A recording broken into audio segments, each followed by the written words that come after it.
Ladies and gentlemen, welcome back to another video. Behind this door is some very special piece of kit. So I'll meet you guys inside and we can go check it out.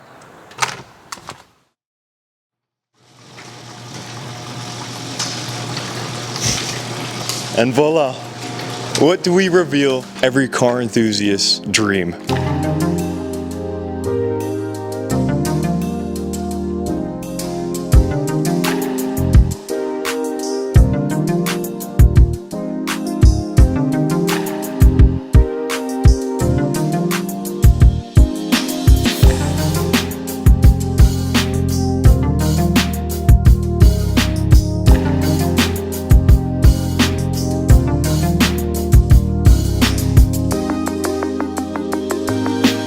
The Mexican driver famous for sporting the Gulf livery and the number 2. He was driving in the 1970 season at Le Mans, won, and his name was Pedro Rodriguez. And so that is the significance behind this gorgeous piece right here.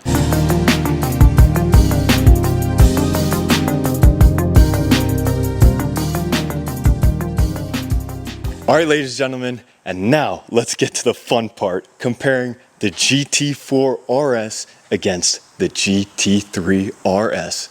Let's go. The 992 GT3 RS is the most extreme car to ever come out of Porsche's GT factory. It narrows the gap between race car and road car like never before. It now features a single radiator in the front that's 15 pounds lighter compared to the 3 radiator setup found in the GT3, a design that was inspired directly from the 991 RSR Porsche race car. An S-duct is now implemented, significantly increasing front downforce. You now have controls for adaptive suspension to change compression and rebound on the front and rear axle, the differential for behavior on corner entry and exit, a 3-tier ESC, and a 7-tier ESC traction control system, which can all be adjusted on the fly. Camshafts have been redesigned to operate optimally between 5,000 and 9,000 RPM, with various other modifications to withstand increased G-loads on track. At 170 miles an hour, the 3RS produces 860 kilograms of downforce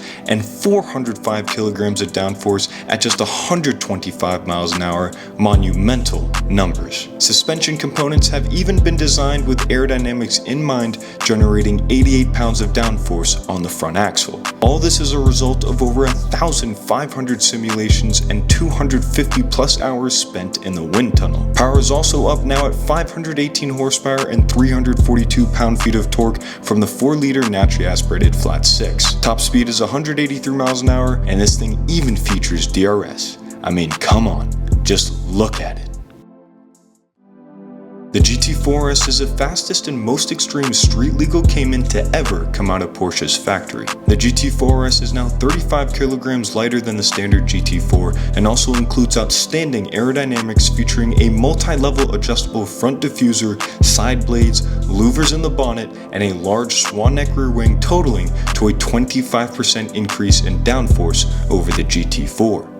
It sits 1.2 inches lower than the GT4 and sports unique dampers with stiffer spring rates for increased mechanical grip. It's the first Cayman to feature the Wasatch package, which includes a myriad of performance and race-inspired improvements. The GT4 RS now houses that 4-liter naturally aspirated flat 6 from the 911 GT3 Cup car, being the first Cayman to do so and the first Cayman to rev all the way to 9,000 RPM. Although it produces less power at 493 horsepower and 331 pound-feet of torque, due to an elongated exhaust. Top speed trumps the 3RS at 196 miles an hour. The mid-mounted engine uses a completely bespoke and custom carbon fiber airbox intake, which replaces the rear side windows, promising an even more ferocious and emotional sound than the GT3 RS that will send shivers down your spine. As you guys can see now, we finally have the gorgeous Porsche GT4 RS parked next to the 3RS. And the question we're going to be answering today with this comparison is how different the 4RS truly is to the 3RS on the road. Obviously, we know the 3RS is king on track, but I have to mention, back in 2015 with the Porsche GT4, when it came out, Porsche finally put a 911 engine in a Cayman model. Come 9 years later, they answered the question that we all thought if they would truly do it, which was putting a GT3 engine in a Cayman model. And voila, this is the product, the GT4 RS. So, without further ado, let's go get to driving these things and see which one I like more. All right, ladies and gentlemen, we are set in the GT3 RS, the 992. Literally a couple months ago, I was just in the 992 GT3. To now be in the RS version of that car is unbelievable. First thing I'm gonna say that I recognize is these paddle shifters. I just put it into manual mode. I was reading, they changed the paddle shifters. These actually have some sort of magnetic feel to them, and you can actually literally hear the click on them every single time I upshift or downshift. We'll do that in a second. There it is, right there. You can hear how loud it is. Now, horsepower-wise, this car is up about 15 horsepower compared to the 992 GT3, and compared to that GT4 RS in front of us, it's up about a good 30 horsepower. This makes about 518 horsepower, and the GT4 RS in front of us makes 495. The reason being for that is because we have the same exact engine in these cars, but in the GT4, since it's mid-engined, the exhaust is a little bit longer, which is exactly why it makes less horsepower. And there you go already. You can hear how mechanical those shifts are. And then all the way to 9,000. Oh my gosh, it's just addicting already. Yeah, I gotta turn the music down. Don't get copyrighted. And all we need to hear is that flat 6.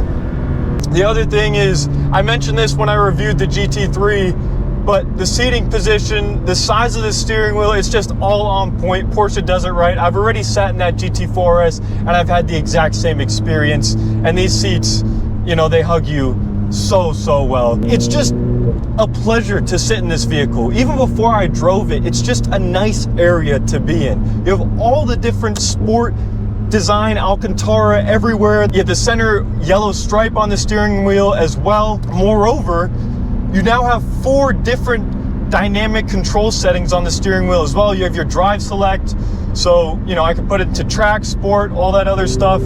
Putting it into track, actually just now, I can already feel the steering wheel weighting up a little bit more, give me a little bit more responsiveness.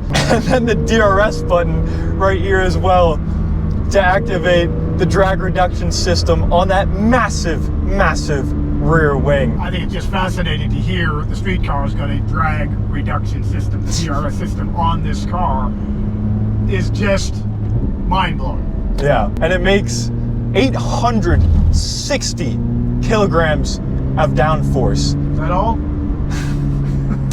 That's more than half the car's total weight.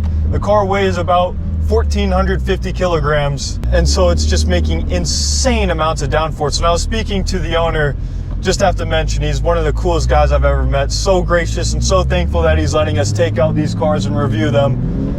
But yeah. Wow, feel that power. Sorry, I got distracted there for a second. She said you can feel the downforce kick in at 90 miles an hour. Just at 90 miles an hour. It's unbelievable. And the steering wheel, I mean, it feels so precise. It's something that I've never felt in another sports car, how meticulous and how minimalistic of inputs you need to put for the car to dart and change around the road. The slightest of inputs has the car moving side to side already. It's unfreaking believable. You really need to be on your toes with it.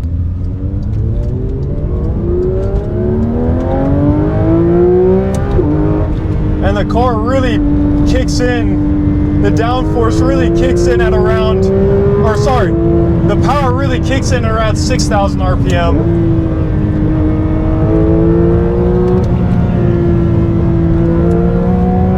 Oh my gosh. All the way to 9,000.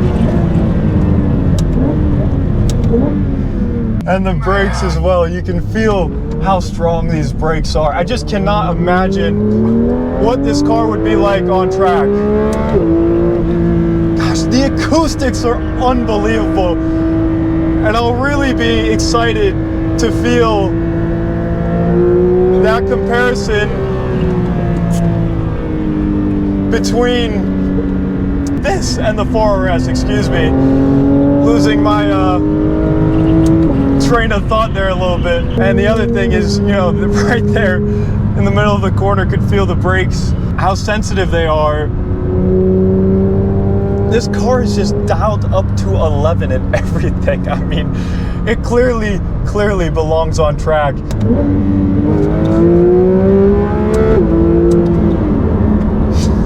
All these little bumps, the steering wheel is moving around.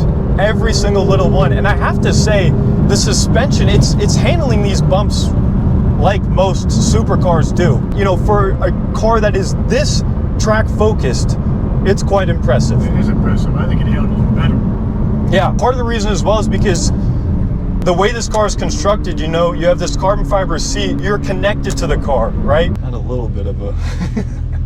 For a second, I had to make an adjustment mid-corner there. All right, so now that was a quick little drive. We're about to hop right into the 4RS, and I'll talk about some of the differences after I'm done driving both of these boys. I'd like to take a second of your guys' time, and I want to shout out the amazing owner of these two absolutely stunning Porsche GT products, because this video would not have been possible with his generosity and his passion for sharing automobiles with people like us. So massive shout out to Mr. Dennis John Halmai. Additionally, we have the founder of Social Club Sundays right next to us, Nathan right here, and I want to give him a chance to talk about the stuff that he's doing here in San Antonio. Yeah, so me and my partner Dennis, we recently made Social Sundays, where it's a monthly car gathering with a very heavy exotic presence. And you know, San Antonio is kind of just one of those hidden gems where if you find it, I mean, you're gonna find it, and that's exactly what we've done. We have a show coming up next month at Mark Motors that we're gonna actually have a F40 come out to,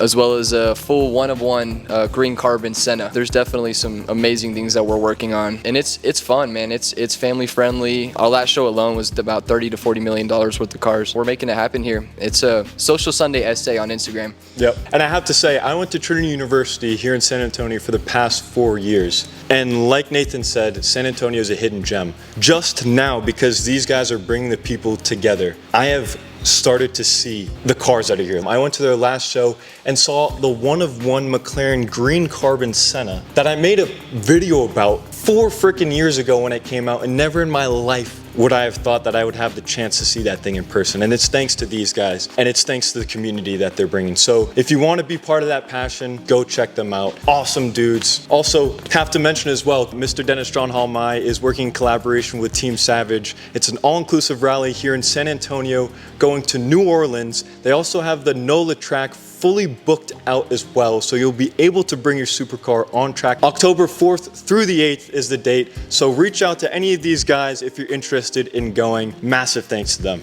Great people. All right, guys, so now getting into the GT4 RS, a quick swap around. I am so excited to hear these carbon fiber airbox intakes that are sitting right here. I've seen so many freaking reviews about this and so many videos of people praising the noise that comes out of that. And so now to finally be in a 4RS and to be able to experience it all the way, because you hear that GT3 just absolutely sending it. Oh my gosh, already! Oh! Holy crap! Oh my god! That is unbelievable! Wow!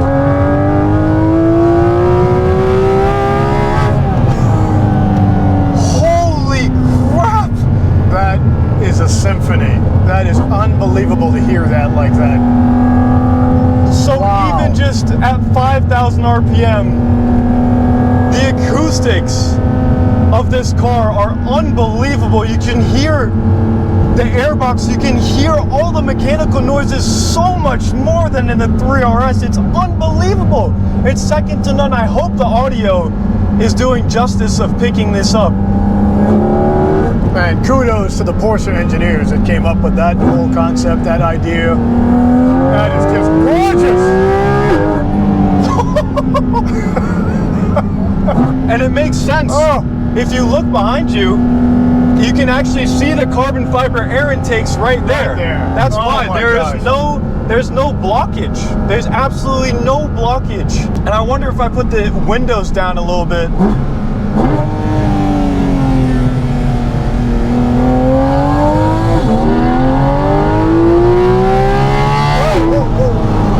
Wow. I almost like it better with the windows up. I do. It is better. The sound is much more pure. I'll say one difference I feel right away, the brakes on this car are definitely not as reactive and not as stiff in the 3 RS. That is for sure.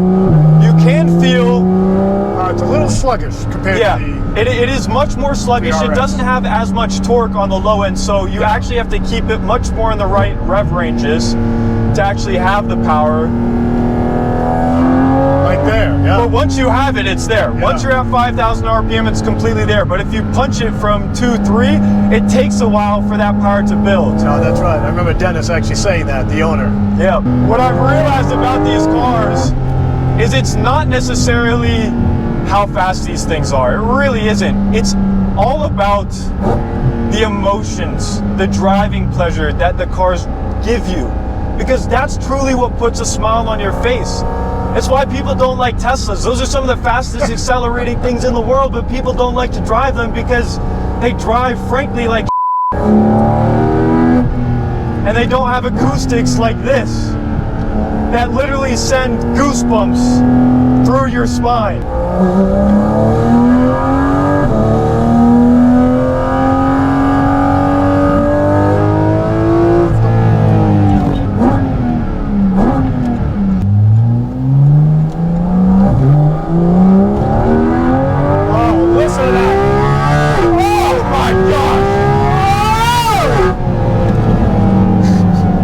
It's the last 8,000 to 9,000 where this engine comes alive and the acoustics come alive.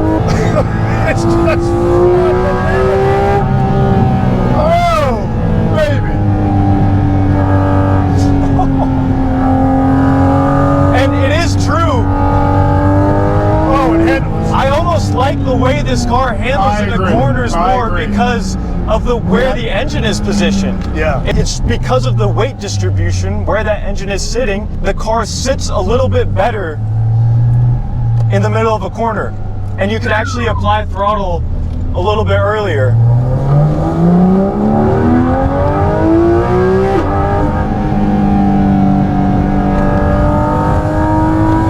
Yeah. Wow. Beautiful. What a machine. What a machine. Oh.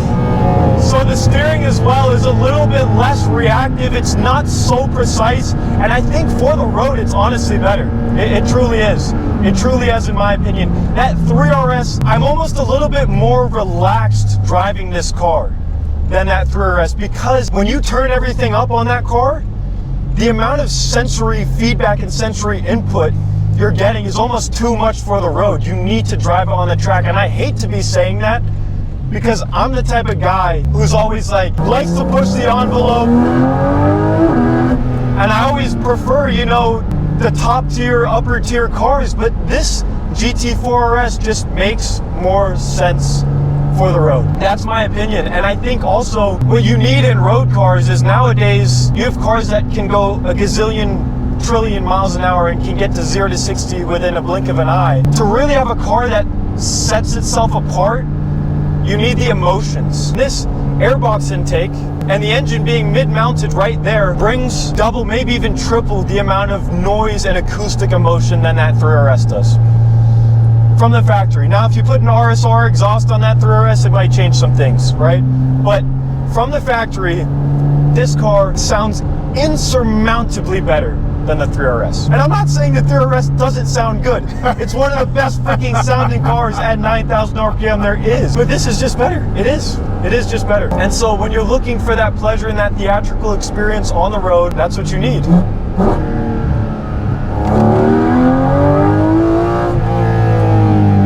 Listen to that beautiful sound. My goodness. Another point I want to mention, kind of a difference, is that this car is a lot smaller. You feel a little bit more compact, tighter, nimble in it. It's a little bit more like a go-kart, I would say. Fully agree with that, 100%. I was thinking the same thing. That 3RS is kind of like a full-fledged freaking race car. But I will say, on these small corners, this car does have serious mechanical grip as well. Gosh, even at 3,000 RPM, you just hear that gearbox or airbox sucking in all the air. It's unfreaking believable.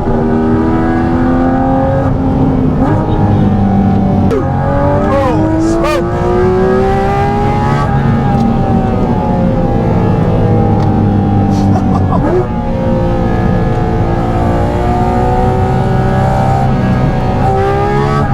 Gosh, when you get on it.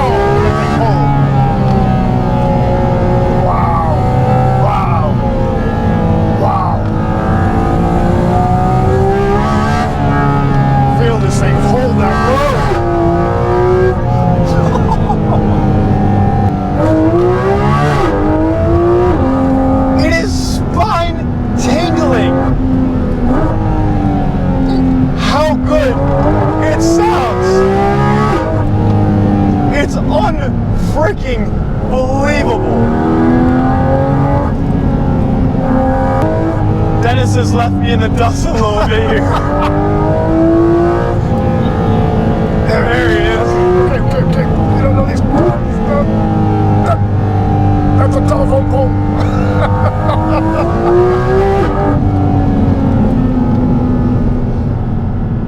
Alrighty guys, so a little bit more relaxed after driving these things, and I'm ready to get my thoughts together on which of these two absolutely stunning machines I prefer, and just to conclude a little bit on the differences. First things first, this GT3 RS is dialed up to 11 and even more. So the car is so reactive, it's so sensitive to all the inputs you give it, and so it takes time to get accustomed to this car. I hopped into that 3RS and we were pushing the car right away to be able to feel what it's all about, but my senses were dialed up to 11. I was like, holy crap, when driving this thing. I needed ultimate focus, and there is pleasure in cars that make you understand how the car's dynamics work. But I have to say, as soon as I hopped in the 4RS, because of the balance, where the engine is placed, it's mid-mounted, the feel and the ability and the confidence to push the car just came instantly like that. And that's also, I think, a little bit down to the fact that the car is a little bit smaller. So it's just felt a little bit more like a go-kart on steroids. Secondly, the acoustics in this car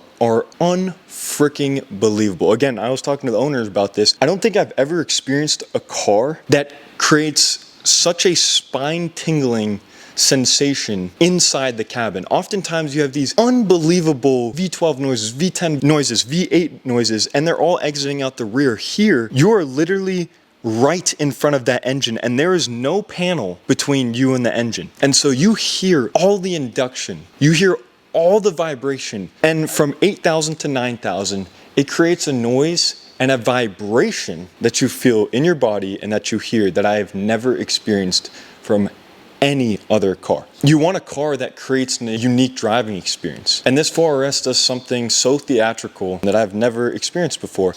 And so with that being said, I know my preference for the road would be the 4RS. So we're now here with Mr. Hall Mai. I just want to say thank you so much again for allowing us to film this video. Would not have been possible without your generosity. Anytime. I have to ask you, not even comparing the two cars, just tell me, what do you like about each car? The color. Yeah, of course. Very true. I'm a golf person. I think, you know, the mid-engine platform versus the rear engine, obviously two different. You know, the 911 is the staple car. It means something. It's that car that everybody attains to have. But then they introduced the Cayman platform, and people were like, okay, it's there. But then the 4RS was developed, and I think when they put that GT3 motor in there and they realized, okay, let's push it.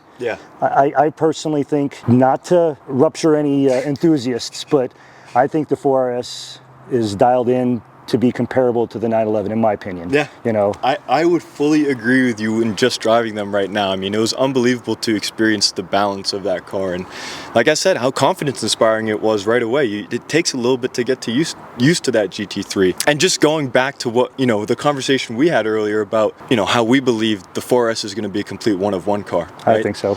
the Cayman platform is going electric now. You know, who knows, all the emission laws and everything, everybody kind of changes things, but I think the thing that they did right is they listen to the people, Yeah, you know, and absolutely. I think the big thing though is when you look at it, the 911 to the 4RS, the sound, the feeling, the mid-engine, the visceral aspect of that 4RS, Yeah. it's uncomparable. Uncomparable. Never heard anything like it. The reaction was quite authentic that my dad and I had when driving that thing. A couple of screaming and shouting, so it was unbelievable. I'm one of those that put miles on my cars. I'm fortunate to have both. Yeah. And when you're, like you said, when you're trailing and you're leading in one of those cars and I get to look in the mirror or you're looking ahead and you're seeing that car, there's nothing sexier than seeing those two cars in you know. Absolutely. Absolutely. Well, thank you so much for your time, Mr. Patrick, Hallmeyer. I appreciate it. Thank you so It was much. an absolute amazing experience. But without further ado, that's it for today's video. Please like, subscribe, comment, all that stuff, and I'll see you guys next time with even better car content.